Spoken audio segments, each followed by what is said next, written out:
अस्सलाम वालेकुम रहमतुल्लाहि व बरकातुहू। यार बहुत सारे दिन हुए ने वीडियोज़ अपलोड नहीं कर सके क्योंकि अगस्त का पूरा महीना छुट्टियां का होंगे पूरे यूरोप के अंदर ही।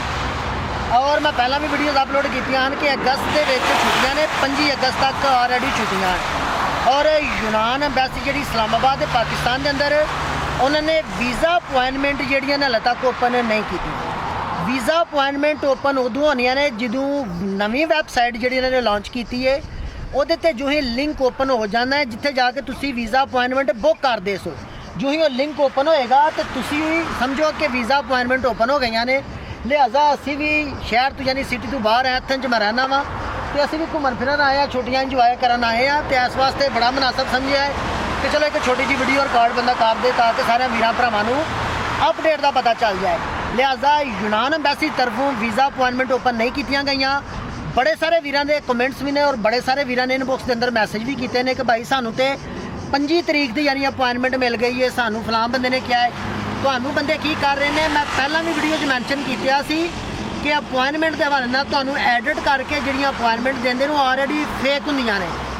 वीज़ा अपॉइंटमेंट एडिट करके तो तुहाडे कोल लोग पैसे लै रहे हैं और कोई अपॉइंटमेंट ओपन नहीं की गई। कई वीरां नूं 27 दी मिली है, 25 दी मिली है, 28 दी मिली है। तमाम हाले तक अपॉइंटमेंट जिन्नियां ने फेक ने। जो ही वीज़ा अपॉइंटमेंट ओपन होणगियां तुहानू ऑलरेडी पता चल जाएगा। लेकिन इन्हां लोगों तो बचो। मैं पहला भी कई दफ़ा बात की है कि बड़े सारे लोग फेक अपॉइंटमेंट एडिट करके तो लोगों को पैसे लै रहे हैं। लिहाजा अगर तुहाडी किसी नाल भी कमिटमेंट होंदी है वीज़ा अपॉइंटमेंट के हवाले नाल, यूनान वीज़ा अपॉइंटमेंट के हवाले नाल, तो उन्होंने पैसे उदों पे करो जो तुहाडी अपॉइंटमेंट हो जाती है और तुहाडा इंटरव्यू क्लीयर हो जाता, यानी तुहाडा इंटरव्यू हो जाता जी तुहाडे नाल कमिटमेंट है। अगर अपॉइंटमेंट ना होए तो फेक अपॉइंटमेंट कोई शो करके पैसे ले लैंदा तो जिम्मेदार तुसी खुद भी हो। क्योंकि बेशुमार ऐसे दोस्त अहबाब हैं जो वीडियोज़ अपलोड कर रहे हैं कि यार इन्होंने लोगों को बचो। लिहाजा कि मैं पहला भी कहा कि इन्होंने लोगों तो बचो क्योंकि वीज़े के हवाले नाल बहुत ज़्यादा स्कैम हो रहा है। लिहाजा असी भी अलहमदुलिल्ला इंजॉय कर रहे हैं छुट्टियां। तो सारे वीर भरावां की मुहब्बत बहुत मशहूर हाँ। दुआवां याद रखियो। जज़ाकल्लाह खैर।